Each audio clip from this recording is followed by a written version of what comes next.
Hey everyone, and welcome. Today we're jumping into a topic that, can seem pretty scary for new parents, but it actually has an incredible story of hope behind it.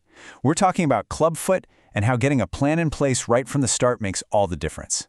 So let's just picture this for a second. A brand new baby is born and they're just perfect. But you notice one or both of their feet are twisted inward. That's a sight that would worry any parent, right? So what's really going on here? Well, it turns out this happens in about 1 to 2 of every 1,000 births. So, while it's definitely something you'd notice, it's not super rare. It's a condition doctors see all the time and they know exactly what to do. And here it is, the single most important thing I want you to walk away with today. It's called clubfoot, and it is highly treatable. Seriously, this is a story about success, not struggle. Okay, so to really get a handle on how this all gets corrected, we've got to first understand what we're dealing with. So, what exactly is clubfoot? So, the fancy medical term is Talipes Equinovarus. I know, that's a mouthful, right? But don't let it intimidate you. It's just Latin. Talus means ankle bone, and pes means foot. So the name is literally just describing the parts of the body that are involved. Simple as that. Now, the foot's position might look really complex, but here's the thing.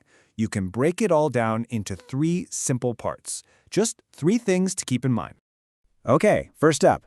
The heel is tilted up and the whole foot points down.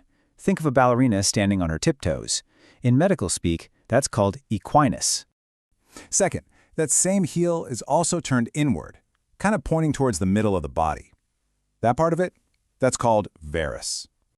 And finally, the whole front part of the foot is swept inward or adducted.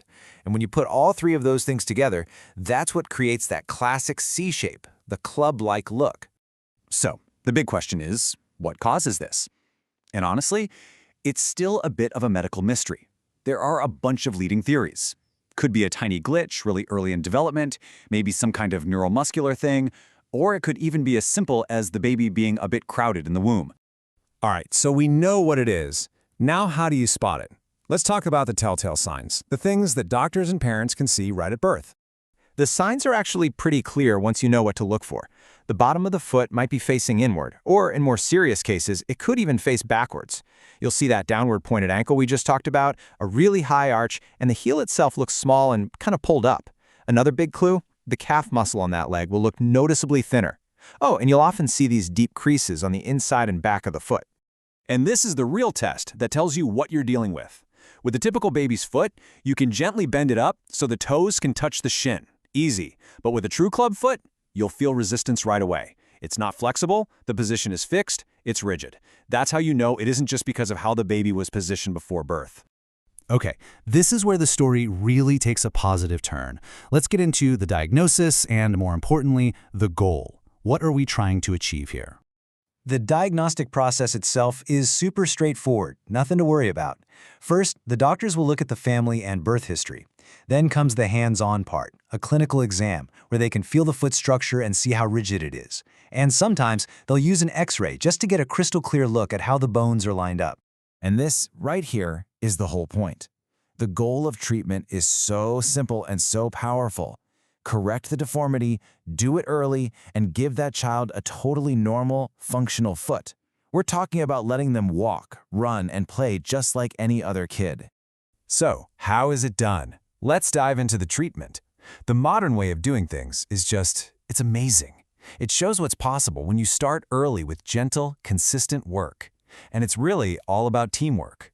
The standard approach is actually non-surgical, and it starts within days of the baby being born. A specialist will do these very gentle stretches and manipulations. Then they'll put on a little plaster of Paris cast to hold the foot in that slightly better position. They do this every single week, gradually correcting the foot. And get this, the goal is to actually overcorrect it just a tiny bit. That helps make sure it doesn't try to turn back in later. And this is where that teamwork really comes in. It's so important. The source material really highlights this. The parents or caregivers are a huge part of the process. They're taught how to do these little gentle stretches at home, maybe while the baby is breastfeeding. It's this constant, gentle reinforcement that makes all the difference. So what's the timeline look like? Well, for the first couple of months, you're looking at that weekly manipulation and casting. Then, around week 8 to 12, the team takes a look at the progress. If a foot is being a little stubborn, That's when they'll start to think about the next steps, which might include surgery. But the main thing to remember is that the manipulation and some kind of splinting or bracing continues right up until the child starts walking. Now, for those few cases that are a bit more rigid where the casting just isn't getting the job done, surgery is the next step. And the goals are super specific. Just release any of the tight tissues that are holding the foot in place and lengthen any short tendons. That lets them position the foot perfectly, with no tension at all. Now, it's important to be realistic. The source is up front that even with a perfect correction, that foot might always be a little bit shorter, and the calf muscle might stay a bit thinner. But you know what? Those are mostly cosmetic things. The real win, the measure of success, is all about function. And that function, it's almost always completely restored. This is the big takeaway. It's a message of incredible hope. With early and consistent treatment, these kids go on to lead totally full, active lives. They can run, jump, play sports, anything they want to do.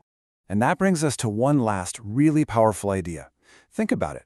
The success of clubfoot treatment is this amazing model of early, gentle, non-invasive care. It really makes you wonder, doesn't it? How could we apply this same kind of thinking to help with other congenital conditions? It's a great question to think about. Thanks so much for joining me for this one.